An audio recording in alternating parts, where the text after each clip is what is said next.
Greetings. I'll start my tale with an explanation of the term tyrant. We define tyranny as cruel rule, and a tyrant as a cruel ruler.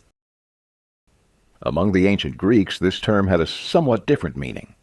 A tyrant was a ruler who acquired power not by inheritance, but by illegal means, through force or cunning. Our hero, Dionysius, often called Dionysius the Elder, unlike his son and successor Dionysius the Younger, embodied both meanings of this term.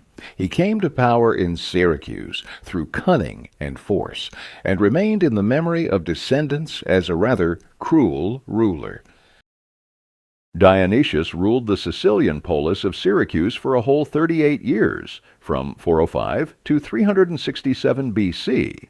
He was born into a modest but respected family and rose to prominence during the war with Carthage, thanks to his extraordinary military talent, skillful populist politics, and complete lack of principles in choosing the means to maintain power.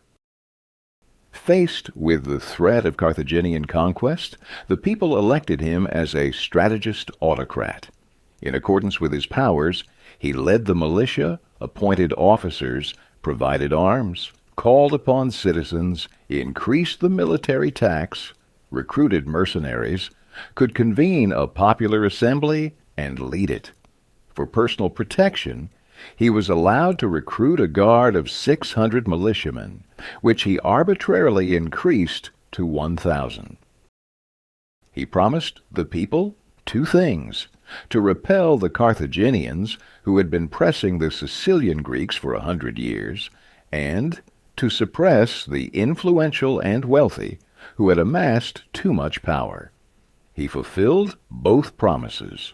He arrested his wealthy enemies, redistributed their lands among the impoverished, recruited mercenaries with their money, pushed back the Carthaginians, and united 2/3 of Sicily under his sole authority. However, the extraordinary powers granted to him during wartime, Dionysius retained in peacetime, and then, it went without saying, money was still needed.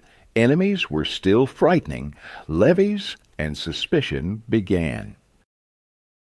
During his years of rule, Dionysius did a lot to strengthen the defenses of Syracuse. Under his direct supervision, a fortress was built in Syracuse, the ruins of which are still impressive to this day. Moreover, he managed to inspire the people, working as a simple mason on the construction site, setting an example for everyone.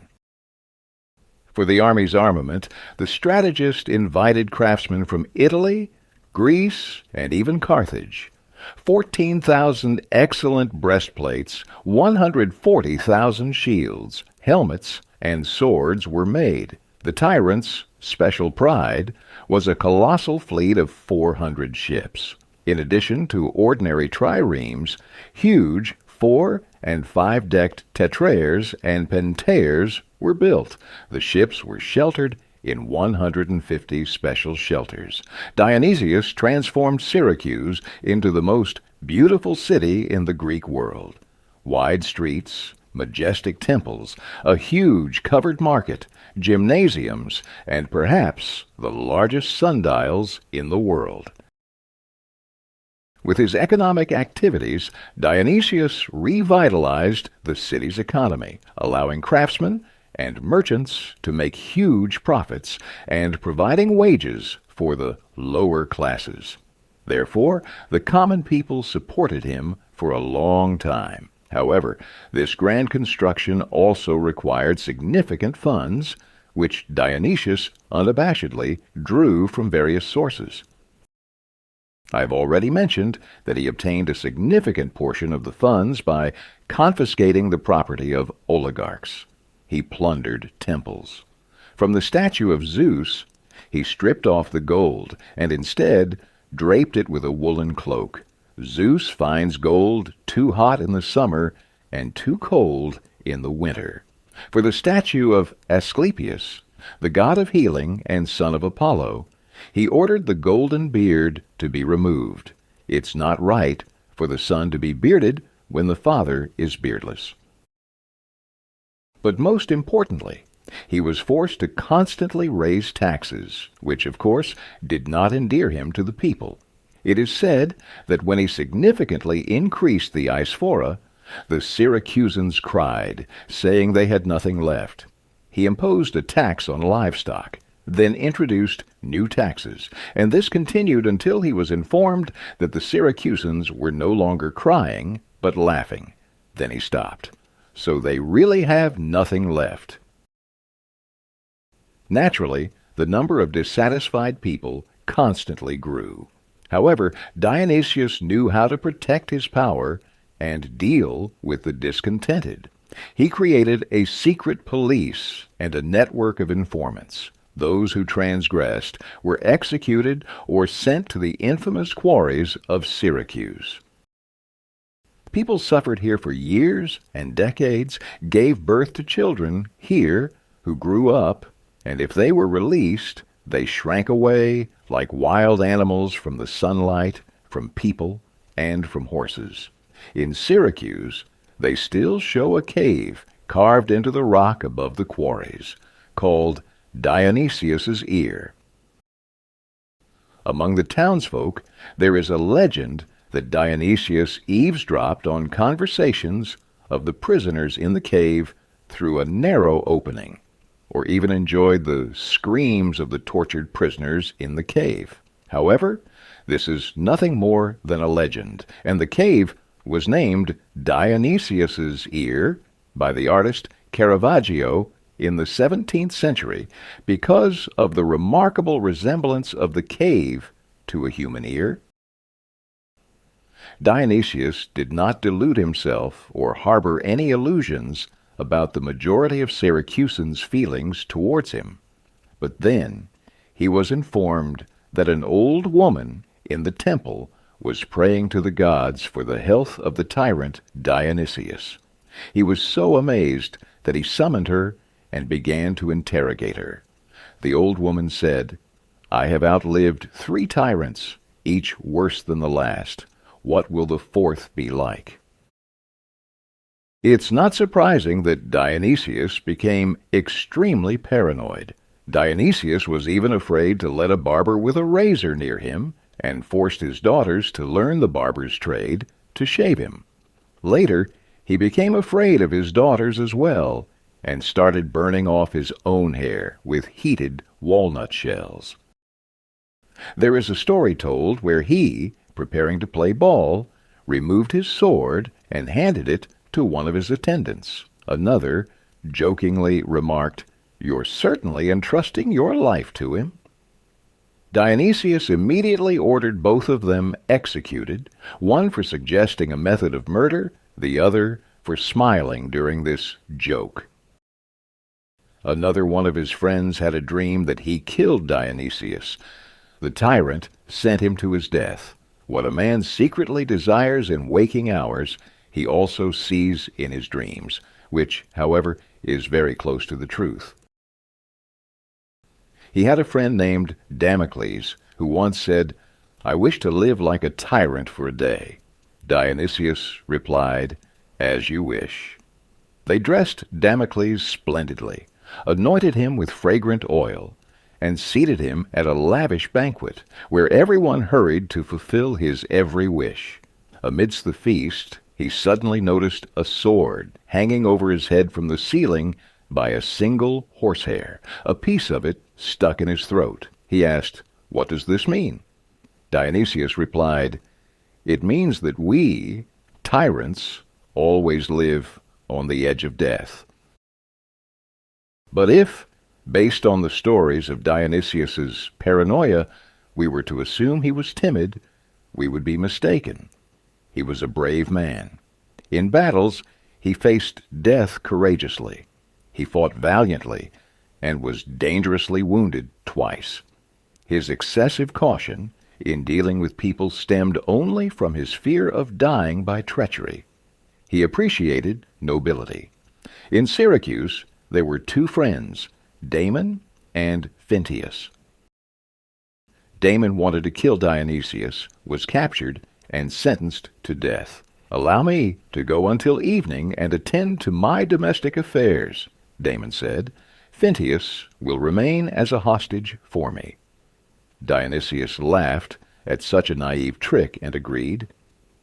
Evening approached, and Phintius was already being led to execution.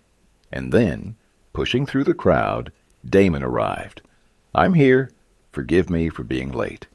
Dionysius exclaimed, "You are forgiven, and please accept me as the third in your friendship."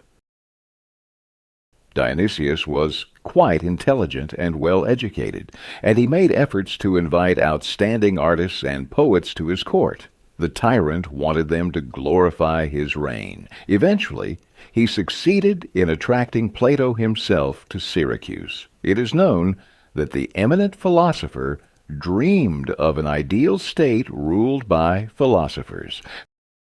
Since there was no way to make a philosopher a ruler, Plato decided to make a ruler a philosopher, and, at the invitation of Dion's relative, Dionysius, Dion went to Syracuse to meet the enlightened tyrant. The very first serious conversation with Dionysius showed how groundless Plato's plans were. Plato tried to prove to Dionysius how pathetic a tyrant was compared to a sage.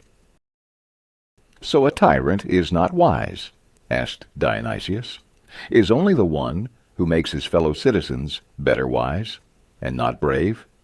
Would a brave man fear his own barber? Then why did you come?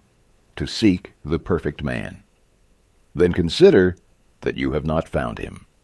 And Dionysius left, giving orders. When Plato decides to return on the way, seize him and sell him into slavery. Plato was not the only philosopher who labored at the court of Dionysius.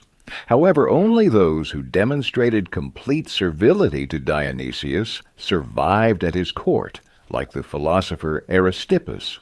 Strangely enough, this man, Plato's disciple, became a real sycophant at the court of Dionysius, but he devised a beautiful philosophical justification for himself. Once, Dionysius flew into a rage and spat in Aristippus's face. Aristippus wiped himself and said, "Fishermen expose themselves to the spray of the sea to catch small fish. Shall I fear these splashes if I want to catch such a big fish as Dionysius?" However, Dionysius himself was not averse to creative impulses. He wrote poetry and was quite a prolific playwright. They say he wrote 43 tragedies. He managed to buy a genuine tablet of Aeschylus and kept it as a relic, trying to imitate the great playwright. However, he was not successful in this. At least, it is known that when he sent his rhapsodes to the Olympic Games in Greece in 388 BC, reciting one of his tragedies, the audience harshly mocked it. His adviser was the poet Philoxenus, cheerful and talented. Dionysius decided to read him his poems, and Philoxenus said, "Bad." Enraged, Dionysius ordered him to be chained and thrown into the stone quarry. A week later, his friends freed him. Dionysius summoned him again and read him new poems. Philoxenus sighed, turned to the chief guard, and said, "Take me back to the quarry." Dionysius laughed and forgave him. Some time later, the tyrant summoned Philoxenus again to read an excerpt from a new tragedy. Naturally, the tragedy depicted very sad events. He recited the passage and asked for his impression of these verses. Philoxenus called them pathetic, and his response left Dionysius with the impression that the poet perceived his poems as touching and worthy of praise. Thus, the witty Philoxenus managed, without compromising his soul, to tell the tyrant the truth while saving his own life. But fate bestowed triumph on Dionysius on another field. In 367 BC, at the Winter Lenaean Games in Athens, his tragedy the ransom of Hector won in the tragic poets' competitions. Overjoyed, he made offerings to the gods for the good news, and held a splendid celebration with abundant libations. Dionysius generously treated his friends, not forgetting himself, as a result of which, according to Diodorus Siculus, he fell seriously ill. The tyrant never recovered from the illness and soon died. However, other historians report that he was poisoned by his son, Dionysius the Younger. Obviously, we will never know the truth of what really happened. With this, the tale of the Syracuse tyrant Dionysius comes to an end. Goodbye.